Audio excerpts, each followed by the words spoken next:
সেন্টারের রাত 10টা, অর্থাৎ বাংলাদেশ সময়, এবং বোস্টন টাউন অনুযায়ী দুপুর 12টা। আমরা আজকে সুন্দর একটা কেস আপনাদেরকে উপস্থাপনা করার চেষ্টা করব। উদ্দেশ্য হচ্ছে হোমিওপ্যাথিক চিকিৎসা কি, 50 পদ্ধতির ফলাফল এবং ওষুধ নির্বাচনের ক্ষেত্রে আমাদের আদর্শ কি ভূমিকা থাকা উচিত, সেটা এই কেসটি নিয়ে আমরা জানতে পারব। যদিও রোগটা খুব সহজ এবং রোগটা কঠিন নয়, যে কোনো লোকেই এই রোগের চিকিৎসা করতে পারে এবং করে থাকেন গতিকেই আমরা অনেক সময় প্র্যাকটিস অফ মেডিসিন পড়ে সেই ধারাবাহিকতা বজায় রেখে চিকিৎসা করতে গিয়ে আমরা মূল হোমিওপ্যাথিকের দর্শনে চিকিৎসা করতে পারি না। সেই সুবাদে আজকের কেসটি অত্যন্ত গুরুত্বপূর্ণ। তার কারণটা ব্যাখ্যা করব এবং আমরা যারা আজকের এই ক্লাসটা শুনব, ভবিষ্যতে আমরা তৈরি হয়ে যাব গতানুগতিক চিকিৎসা। হোমিওপ্যাথিকের কোনো ক্রনিক ডিজিজ নয়, কোনো রোগেই ভালো করতে পারে না। তো বলে প্রশ্ন আসছে, স্যার তাইলে এতদিন পর্যন্ত 50 পদ্ধতি কি করেছে এবং সেখানে গতানুগতিক আমাদেরকে আদর্শ থেকে বিচ্যুত এই প্র্যাকটিস অফ মেডিসিনের উপরে ভরসা রাখে বইগুলো সেই তত্ত্বগত দিকে চিকিৎসা করতে গিয়ে আমাদের মূল দর্শন নষ্ট করে ফেলেছে। নষ্ট করার কারণেই আমরা সার্ভাইভ করতে পারছি না। তো সেই সুবাদে আজকে সিম্পল একটা কেস, অর্থাৎ ব্রণের উপরে। দেখুন, এত রোগ আলোচনা থাকতে আমি ব্রণের রোগটা কেন সিলেকশন করেছি, হয়তো ধারাবাহিকতার সেই দর্শন আপনাদেরকে তুলে ধরার জন্য আজকের কেসটা মূল বিষয়ে লক্ষ্য রাখার চেষ্টা করবেন। আমরা যখন প্র্যাকটিস অফ মেডিসিন পড়ি অথবা হোমিওপ্যাথিক জানতে চাই, আমরা দেখি লক্ষণ থেকেও রোগ একই রোগে কি কি ওষুধ লাগে সেই বিস্তৃত বিবরণ আপনারা পাবেন। এবং আমিও সেই হিসেবেই ট্রিটমেন্ট করে আমার একটা অভ্যাস আছে যে কিছু সিস্টেম, যেমন আমরা কেস টেকিং নিয়ে রোগ ওষুধ নির্বাচন করেও সেই গতানুগতিক প্র্যাকটিসের কারণে সেই সুবাদে আমরা প্রথমেই প্রয়োগ করে থাকি, সেটাও আলোচনা করব। আমার ভুল তথ্য এবং ভুল নির্দেশনা কি ছিল এবং কিভাবে কেস টেকিং নিতে হয়, সেই কেস টেকিং এর আলোচনার চেষ্টা করব খুব সংক্ষেপে বুঝিয়ে দেওয়ার জন্য হোমিওপ্যাথিকের সিস্টেমটা কি। চলে আসি, আমরা কেসটিংটা আরম্ভ করি। রোগী আসছে, আর্মির ড্রাইভার অথবা সেনাকুঞ্জে সে একটা গাড়ি পরিচালনা করে এবং সেহেতু সে তার মুখে ব্রণ। তো ব্রণ আমরা যেটা সচরাচর ব্রণ যেসব কারণে উল্লেখ করে সকল কথা তথ্য জেনে যে সকল বই পুস্তক পড়ে শিখেছি, সেখান থেকে একটু আলাদা কেসটা। আমিও সেগুলো পড়েছি আপনাদের মতন এবং সেই জ্ঞানও আমার হয়েছে। দুই একটা হয়তো রোগী ভালো হয়েছে, কিন্তু ক্রিটিক্যাল কেসগুলো ভালো হয় না, সেই দর্শনটা আপনাদেরকে দেওয়ার জন্য। রোগী কেস আসছে, আমি আগাগোড়া ইতিহাস নিলাম। রোগীর প্রথম কথা হয়েছে, আমি আর্মির ড্রাইভার, আমার এই বরণটা 2বার আমাকে অপারেশন করা হয়েছে। অপারেশন মানে গালিগুলি দিয়ে পুস্টুস বের করে দেওয়া হয়েছে, ভালো হয় না। এবং হোমিওপ্যাথিক ডাক্তার, তার মূল্যায়ন নেই, আমাকে বলছে আমার এই বরণ। আমি বললাম যে আমি বরণের চিকিৎসা করি না, কারণ হলো বরণের চিকিৎসা অনেক কঠিন। আপনারা তো সহজ মনে করবেন কারণ এই সিম্পল রোগটা ভালো করতে পারলে বদনাম। তার থেকে শ্বাসকষ্টের রোগী, টনসিলের রোগী,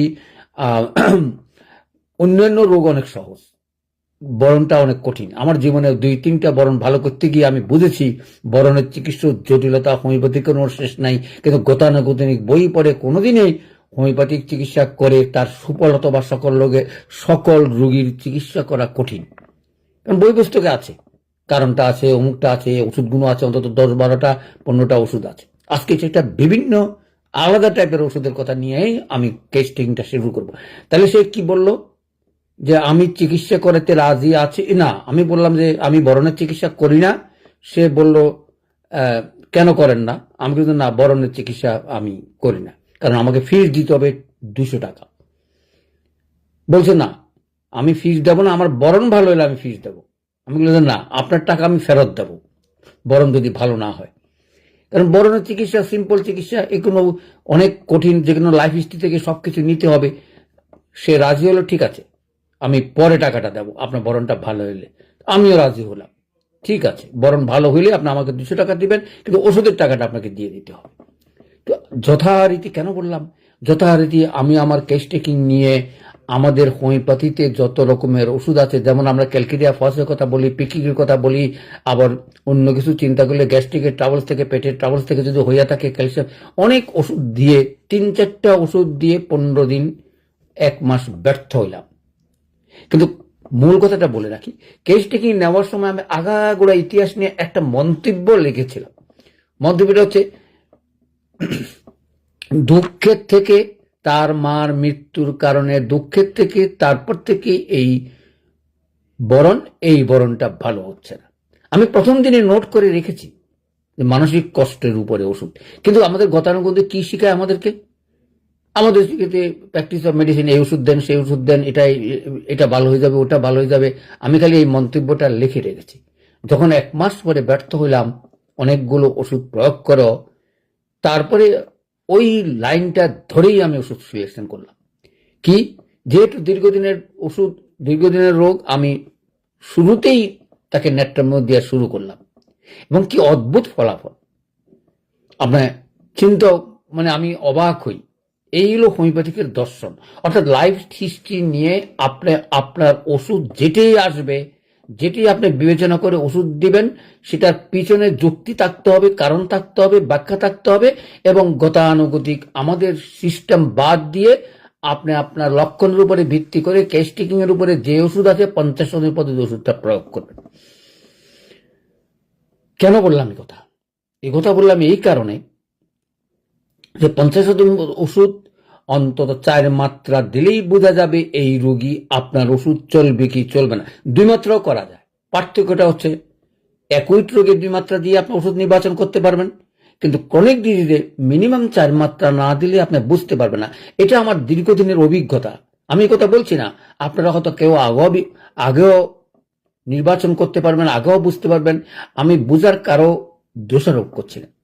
আমারই কোনো এক ছাত্র আজকে আমাকে বলতেছে যে সালফার M1 এর 4 মাত্রা, অর্থাৎ 4 ডোজ খাওয়ার পরেই রোগীর যে পরিবর্তন লক্ষণ করেছে সেটা অদ্ভুত। আমি সেদিকে যাচ্ছি না, আমি যাচ্ছি মানসিক কষ্টের ওষুধ নির্বাচন করে কোন রকমের একই ডিজিজের ওষুধ না দিয়ে সরাসরি চলে গেলাম নেট্রামিওরে। তার কারণ, যেহেতু আমি ফেল করেছি গতানুগতিক চিকিৎসা আমাদের কোন রকমের উপশম বা ভালো দিচ্ছে না, কারণ তার বরণ একটাই এবং সেটাই বড়, এবং বড় গতিকে দীর্ঘদিনই ভালো হচ্ছে না তার। সেই কারণে সে আমার কাছে আসা, এবং সেই কারণে আমার এই ওষুধ নির্বাচন। আমি এই কারণে বলছি, আপনারা যারা আমার সঙ্গে যুক্ত হয়ে আছেন, এলএম পদ্ধতি অর্থাৎ 50 দিন পদ্ধতি যারা ব্যবহার করেন, তারা মনে রাখবেন আপনার দৃঢ়তা, আপনার দর্শন অন্যদের থেকে আলাদা যেন হয়। আমি ওষুধ নির্বাচন করব আমার লক্ষণের উপরে ভিত্তি করে, আমি যেই কথাগুলো বলেছি সেই মোতাবেক। সবসময় আমার কথা রাইট হবে আমি এমন কথা বলছি না। আপনার যদি কোনো রকমের দর্শন থাকে, পরিবর্তন থাকে, আপনি নিজেও টেস্ট করতে পারেন। আর টেস্ট করার জন্য আপনাকে কিচ্ছু করতে হবে না। 2টা পাওয়ার তরুণ রোগের, 4টা পাওয়ার একই ডিজিজের। তাইলে আপনার ওষুধ নির্বাচনটা সঠিক হলেই আপনি গো হায়ার ডোজে যাবেন। তাইলে নেট্রামিওর আমি দিয়েই সেই রোগীর চিকিৎসাটা করেছি। কেন এই কথাটা বললাম? দিনের 2 মাত্রা করে দিয়েছি। আমার মনে হয় প্রথমবার যখন 1 মাসের ওষুধ দিলাম, তখন প্রায় অর্ধেকের মতন ভালো, পরের মাসে পূর্ণাঙ্গ চিকিৎসা, এবং সে আমার এই 200 টাকা দিয়েই গেল। তাইলে আমরা যারা হোমিওপ্যাথিক ডাক্তারি করি, আমরা অযথা ওষুধ নির্বাচনের ক্ষেত্রে আমরা অনেক সময় এই তথ্যটা মনে রাখি না। দেখবেন অনেকেই প্র্যাকটিস অফ মেডিসিনের উপরে ভিত্তি করে, অথবা অন্য কোনো তত্ত্বের উপরে ভিত্তি করে গতানুগতিক চিকিৎসা করে, অ্যাকুইটের রোগের উপরে জোর দিয়ে চিকিৎসা করে থাকেন। হোমিওপ্যাথিক তা বলে না, হোমিওপ্যাথিক পূর্ণাঙ্গ চিকিৎসা বলে। আর আমি সেই কারণে আপনাদেরকে শিখাতে চাই পূর্ণাঙ্গ চিকিৎসা বোঝা উচিত। যেমন ধরেন, এই কেসটাই ধরেন, তার বরণ ভালো হয়ে গেল, তার কি পূর্ণাঙ্গ চিকিৎসা কি আমি করেছি বা করতে পেরেছি, অথবা সে কি আমার থেকে নিয়েছে? নেই। তাহলে আপনার কি করে বলবেন যে আপনার টিবি হবে না, ক্যান্সার হবে না, আপনি 80 বছর পর্যন্ত বাঁচবেন? আমি এই কারণগুলো কেন বলতেছি, এটা গতানুগতিক। এখন আমার দর্শন হচ্ছে আলাদা। আমি অবাক হই, আমরা যদি ঠিক মতন ট্রিটমেন্ট করে ব্যবহার করে পূর্ণাঙ্গ চিকিৎসা করতে পারি, সেই লোকের এ সকল রোগ হবে না। সে সকল চ্যালেঞ্জ দেওয়ার জন্যই আপনাদের উদ্দেশ্যে বলা, অর্থাৎ আমরা যারা 50,000 পদ্ধতি করি। এবং এই দর্শনটা আপনাদের থাকতে হবে। প্রথম দর্শন হলো গতানুগতিক ওষুধ না দিয়ে আমাদের কেস টেকিং মোতাবেক ওষুধ যেটা আসে সেটা দেওয়ার চেষ্টা করবেন এবং সেই ধারা বজায় রাখার চেষ্টা করবেন। এবং 1 থেকে 4টা পাওয়ার দেওয়ার পরে যদি কোনো রকম পরিবর্তন না বুঝেন, তাহলে বুঝবেন ওষুধ সিলেকশন আপনার হয় নাই। আর সিলেকশন হলেই সেই ওষুধ ক্রমান্বয়ে যাবেন। যাওয়ার নিয়মটা হচ্ছে, যদি কোনো রকমের বাধা অথবা কাজ করতে থাকে ততদিন পর্যন্ত কাজ করার সুযোগ দেবেন। বহু ভিডিওতে বলেছি, যে ওষুধে যে কাজ করে তাকে আরেকটু কাজ করার সুযোগ দেন। যতক্ষণ পর্যন্ত বুঝবেন এই ওষুধটা চলছে, তার ক্রিয়া কার্যকলাপ এখনো বাধা হচ্ছে না। বাধাগত হলে চিন্তা করবেন কি কি বাধা আপনি নোট করে রেখেছেন case taking a. Case taking ছাড়া হোমিওপ্যাথিক চিকিৎসা করা অন্যায় আমার মতে, যদি হোমিওপ্যাথিক ডাক্তার হয়ে থাকেন।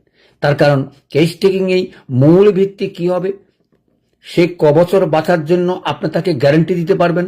সবগুলো ট্রিটমেন্ট আপনার খাতাতে বর্ণনা থাকতে হবে, আপনি সেই ওষুধগুলো দিয়েছেন কিনা। মায়াজমেটিক ট্রিটমেন্ট করে তাকে পূর্ণাঙ্গ চিকিৎসা করে শহীদ মাজামের কতটুকু চিকিৎসা করেছেন তার উপরে নির্ভর করবে আগামী দিনে সেই কোন রোগ হবে কি হবে না। কি তথ্য, এত তথ্য হোমিওপ্যাথিতে আছে, আমি অবাক হই। কিন্তু আমাদের নাই কোনটা জানেন? আমাদের নাই, আমাদের পৃষ্ঠপোষক নাই, আমাদের দর্শন নাই, রিসার্চ নাই, ল্যাবরেটরি নাই, ক্লিনিক নাই, হসপিটাল নাই। আর আছে খালি অনবরত নিজেদের গতানুগতিক 200 বছরের কি বলবো, আমি ডেভেলপমেন্টের কথা বলবো না, যা কিছু হয়েছে ক্যান্টে পর্যন্ত বলবো। তারপরে 100তম পদ্ধতি বাদ দিয়ে যখন 50তম পদ্ধতি আসছে, এই নবযুগের চেতনা কারো মনে কোনো দাগ কাটে নাই এখনো পর্যন্ত। দেখুন 50 বছর হয়ে গেল, এখনো কেউ বিশ্বাস করতে পারে না যে এলএম পদ্ধতি আমাদের সবচেয়ে বড় এবং নির্ভুল এবং সূক্ষ্ম মাত্রার বিকশিত রোগগুলোর তাড়াতাড়ি চিকিৎসা করার একমাত্র সুব্যবস্থা। যাই হোক, তাহলে আজকের কেসের পরে আমরা এটুকু বুঝলাম যে আমাদের 3টে জিনিসের প্রয়োজন: কেস টেকিং এর প্রয়োজন, সূক্ষ্ম মাত্রার প্রয়োজন অর্থাৎ এলএম পদ্ধতির প্রয়োজন, এবং ওষুধের অবজারভেশন করেই আমরা যেন মূল চিকিৎসা যেতে পারি। মূল চিকিৎসা গেলে কি কি হবে? আপনার টিবি হবে না, ক্যান্সার হবে না, এবং অন্য কোনো অঙ্গহানি হয়ে আপনার মৃত্যু হবে না। পিসফুল ডেথ, যাকে আমরা শান্তিতে মৃত্যু বলি, সেটাও অনেক ভিডিওতে আমি আলাপ করেছি। আজকের আলোচনা দীর্ঘায়িত করব না। এই ছোট্ট একুনি অর্থাৎ আমাদের বরণের চিকিৎসা আমাদেরকে কি শিখাইলো সেটা মনে রাখার জন্য আজকের এই সিম্পল কেসটা আলোচনা করলাম। আশা করি আপনারা সকলে আমার ভিডিও দেখে একটু প্রচার করার চেষ্টা করবেন। পঞ্চসহস্র পদ্ধতির ধারক এবং বাহক হয়ে আগামী প্রজন্মের জন্য আপনারা কিছু করে যেতে পারেন, সেই আশা রেখেই আজকের এই আলোচনা শেষ করছি। সকলকে ধন্যবাদ।